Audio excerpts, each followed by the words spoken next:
ரயிலில் சென்ற பெண். பக்கத்தில் உறங்கிக் கொண்டிருந்த குழந்தை காணாமல் போனதால் பதறிய தாய்.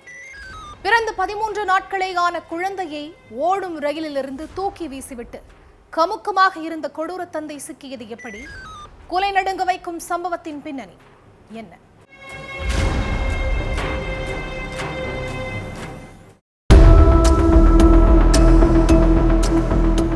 மதிய நேரம் ராமநாதபுரம் கிராமத்துல உள்ள போலீஸ் ஸ்டேஷனுக்கு போன் ஒண்ணு வந்திருக்கு. அப்போ எதிர்முனையில பேசுற பெண் ஒருத்தங்க, சார் என் பேரு கவிதா, என்னோட கணவர் என் பெண் குழந்தைய கொன்னுட்டு என்ன ரூம்ல அடைச்சு வச்சு சித்திரவதை பண்றான், அதனால என்ன சீக்கிரம் வந்து காப்பாத்துங்கன்னு சொல்லி கெஞ்சி இருக்காங்க. உடனடியா அந்த போன் நம்பரை ட்ரேஸ் பண்ண போலீசார் சம்பவ இடத்துக்கு போயிட்டு கவிதாவை மீட்டிருக்காங்க. அடுத்து அவரோட கணவன் மாரிச்செல்வத்தை கஸ்டடியில் எடுத்து விசாரிக்க ஆரம்பிச்சாங்க. நெல்லையை சேர்ந்த மாரிச்செல்வங்கிற நபருக்கு ஏற்கனவே இளம்பெண் ஒருத்தங்களோட கல்யாணமாகி இருக்கு. ஆனா அந்த வாழ்க்கையை உதறி தள்ளிய மாரிச்செல்வம் கடையநல்லூரை சேர்ந்த கவிதாங்கிற பொண்ண இரண்டாவதா காதலிச்சு கல்யாணம் பண்ணிக்கிட்டார். ஆனா கவிதா கூடவும் சரியா வாழ்க்கையை நடத்தாத மாரிச்செல்வம் மனைவி மேல சந்தேக புத்தியில இருந்திருக்காரு. மனைவி யார்கிட்ட போன் பேசினாலும் சந்தேகப்பட்டு அவங்கள போட்டு அடிக்கிறது, டார்ச்சர் பண்றதுன்னு இருந்திருக்காரு மாரிச்செல்வம். இதுக்கடையில கவிதாவும் கர்ப்பமாக இருக்காங்க. ஆனா அப்பவும் திருந்தாத மாரிச்செல்வம், உன் வயிற்றுல வளர்றது என் குழந்தை கிடையாது, இது வேற ஒருத்தரோட குழந்தைன்னு சைக்கோத்தனமா மனைவி கிட்ட நடந்துட்டு இருந்திருக்கார்.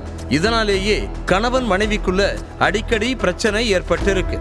இது ஒருபுறம் இருக்க, தன் பொண்ணை விட்டுட்டு வேற ஒருத்திய கல்யாணம் பண்ணிக்கிட்ட மாரிச்செல்வத்தோட முதல் மனைவியோட சொந்தக்காரங்க தீவிரமா தேடிட்டு இருந்திருக்காங்க. இத தெரிஞ்சுக்கிட்ட மாரிச்செல்வம் தன்னோட மனைவியை கூப்பிட்டுட்டு கோவைக்கு போயிருக்காரு. கோவையில வச்சே கவிதாவுக்கு குழந்தையும் பிறந்திருக்கு. குழந்தை பிறந்ததுக்கு அப்புறம் அந்த தம்பதி நெல்லைக்கே மறுபடியும் வந்து வசிச்சிருக்காங்க.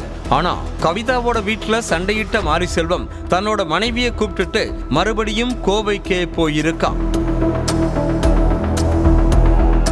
மாரிச்செல்வமும் கவிதாவும் ரயில்ல போயிட்டு இருந்த நேரத்துல மறுபடியும் மனைவி மேல சந்தேகப்பட்ட கணவன், இது என்னோட குழந்தை கிடையாதுன்னு கவிதா கிட்ட பிரச்சனை பண்ணிருக்காரு. அடுத்து நள்ளிரவு நேரத்துல எல்லாரும் ரயில்ல தூங்கிட்டு இருந்திருக்காங்க. அப்ப திடீர்னு கண்முழிச்ச மாரிச்செல்வம் பிறந்து 13 நாட்களே ஆன குழந்தைய ரயில்ல இருந்து தூக்கி வெளியில வீசி இருக்கான். மறுநாள் காலையில கண்முழிச்சு பார்த்த கவிதா குழந்தைய காணோம்னு கத்தி கதறி அழுது இருக்காங்க. பக்கத்து சீட்ல இருந்த எல்லாரும் குழந்தைய ரயில்ல தேடி இருக்காங்க. ஆனா குழந்தை எங்க தேடியும் கிடைக்கல. அந்த நேரத்துல மனைவிய தனியா அழைச்சிட்டு போன மாரிச்செல்வம், குழந்தைய தான் ரயில்ல இருந்து வெளியே தூக்கி வீசினேன், இந்த விஷயம் யாருக்கும் தெரியக்கூடாது, யார்கிட்டையாவது என்ன மாட்டி விட்டனா உன்னையும் கொலை பண்ணிருவேன்னு மிரட்டி இருக்கான். அதனால உயிருக்கு பயந்து போன மனைவி கவிதா யார்கிட்டையும் சொல்லாம அழுதுகிட்டே அமைதியா உட்கார்ந்து இருக்காங்க. கவிதா அமைதியா இருந்ததால மற்ற பயணிகளும் பெருசா கண்டுக்கல. அடுத்து கோவையில உள்ள ராமநாதபுரம் பகுதியில அறை எடுத்த மாரிச்செல்வம் கவிதாவை ரூமுக்குள்ள பூட்டி வச்சு சித்திரவதை பண்ணிருக்கான். என் குழந்தையவும் கொன்னுட்டு என்னையவும் எதுக்கு இப்படி சித்திரவதை பண்ற, என்ன தயவு செஞ்சு விட்டுருன்னு கவிதா கெஞ்சி இருக்காங்க. ஆனா அத காது கொடுத்து கூட கேட்காத மாரிச்செல்வம் கவிதாவை போட்டு அடிச்சிருக்கான். அதுக்கப்புறம் ஏதோ ஒரு ஞாபகத்துல செல்போனை ரூம்லயே வச்சுட்டு வெளியில வேலை விஷயமா போயிருக்கான் மாரிச்செல்வம்.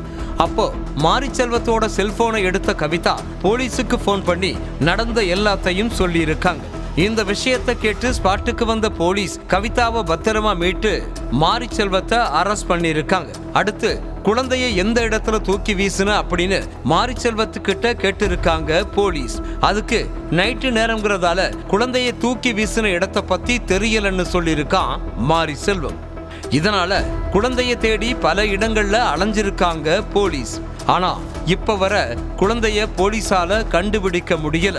குழந்தைய ரயில இருந்து தூக்கி வீசின வழக்கு கோவை சிறப்பு மகிழா கோர்ட்ல நடந்துட்டு இருந்துச்சு. கிட்டத்தட்ட 4 வருடங்களுக்கு மேல நடந்த இந்த கேஸ்ல எந்த ஒரு தடயமும் கிடைக்காததால மாரிச்செல்வத்தோட வாக்குமூலத்தை அடிப்படையா வச்சு அவருக்கு ஆயுள் தண்டனையும் 7 ஆண்டுகள் கடுங்காவல் தண்டனையும் விதிச்சு நீதிபதி தீர்ப்பளிச்சுட்டாங்க. அது மட்டும் இல்லாம மாரிச்செல்வத்து மேல சொந்த அப்பாவையே கொலை செஞ்ச வழக்கும் இருக்குன்னு கூறப்படுது.